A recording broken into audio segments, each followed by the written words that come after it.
Hey guys, Brandon Woolum hanging out in Nashville today with Juna and Joey. How are you guys? Great. Thanks for having us. Yeah, so we get to see your faces pop up on social media all the time, but people may just see the faces and not know the story connected to you two. So let's start there. Just give a little bit of the Juna and Joey story.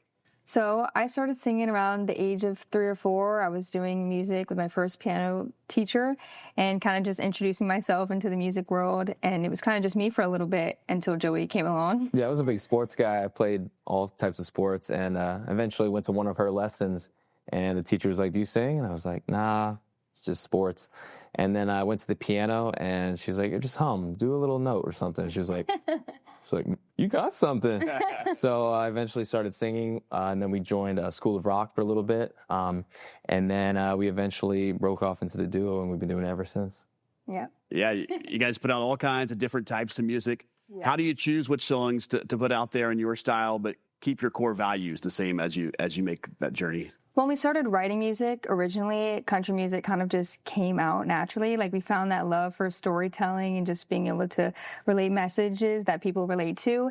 And so then that's when we kind of decided to go into the country genre. And my mom's dad he lives in Pennsylvania. He passed away, unfortunately. But he was in a country band and he played anything with strings. So unfortunately, we didn't get to spend a lot of time with him while he was here with us. But that's kind of what I feel like guided our direction into country music. And then it's kind of just been something we have learned so much about and just grown into the genre, and we love it so much. Yeah, we started off with a bunch of covers on YouTube and eventually started writing originals, and we both go to Berklee College of Music in Boston, so we're taking songwriting and catching up on our music theory, and we're learning from the best. So yeah, and through this, you've used your influence for anti-bullying campaigns, some environmental stuff. Talk about those causes that are special to you. Of course, yeah. We have a song called Anchor, and it's an anti-bullying song that we wrote about someone we had known in school that was getting bullied, and, that led to a lot of trouble in her life. And so we kind of wrote that song about having that one person that's always there for you, like an anchor is for a boat, grounds them, and it keeps them steady. And we wrote that song, and we did a music video at our old elementary school, which was an Episcopal school, and we filmed the video there and had some dancing and some really cool. It was an awesome video, but yeah, that's kind of like our message with that song. And we actually took that song to the UK, and we did a school tour over there for all the kids in different grades and levels, and we talked about anti-bullying and mental health to the students. And even to this day, they reach out to us to say, thank you so much. You helped me through so much. And it's just so inspiring to be able to help kids our age and connect with them and relate to them and help them through things that they're going through in their life or at school. Yeah, and some of the kids that were listening to us, it was their first show ever. So they've never really heard, live concert right there. Country music. And we'll go live sometimes and they'll be like, "Man, you guys changed our lives.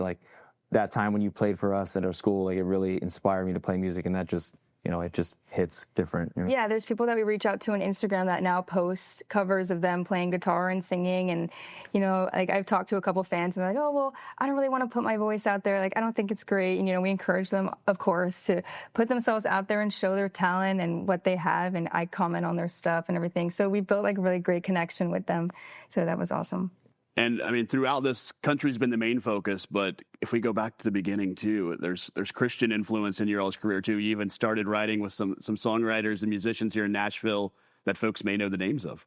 Yeah, we actually collaborated with Austin French for a while. I mean, he started off as our vocal coach in the very beginning, just teaching us about using vocal fry. That's the biggest thing that he had taught us to do. I remember the warm-ups.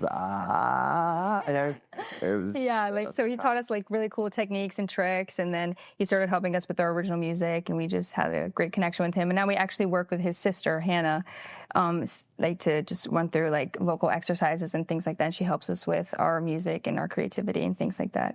So that was really cool. And actually a funny story that I forgot to mention, we used to go to an Episcopalian school, and we were in church every Monday, Wednesday, and Friday, I think it was. And Joey was singing, and that's kind of, I guess, also a sign that Joey wanted to get into the music, is that he was singing in church, and one of the moms from the school heard him singing, and she was amazed by his voice, and she was like, "Oh my gosh," she came up to my mom and was like, "Your son has such a beautiful voice, you need to get him into music." And you need to go to this school called Bach. Yeah, and that's how we started school. And then we both actually went to Bach, and we both went to Dreyfus, which is a school down in Florida, a tryout school kind of thing, school. Juilliard type.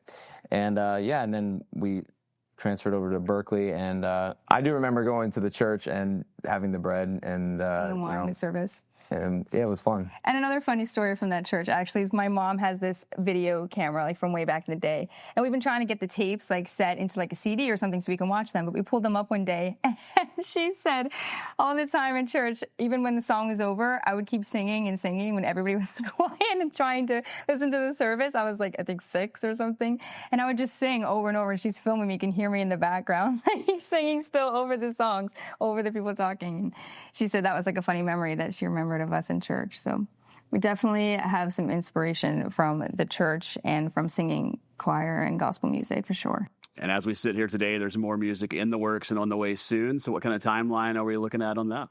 Well, we have a couple songs that we are releasing now through our next EP. And so we're really excited about those new songs coming. And then we're obviously getting back into the studio. It just feels like it's one song after the next. They keep coming. So we're getting back into the studio and constantly writing every single day, trying to, build up that next set of songs that we're going to have come out. All right. Well, you can be looking for those on all your Spotify's and streaming services. Plus, look for those new ones and what's already out there now.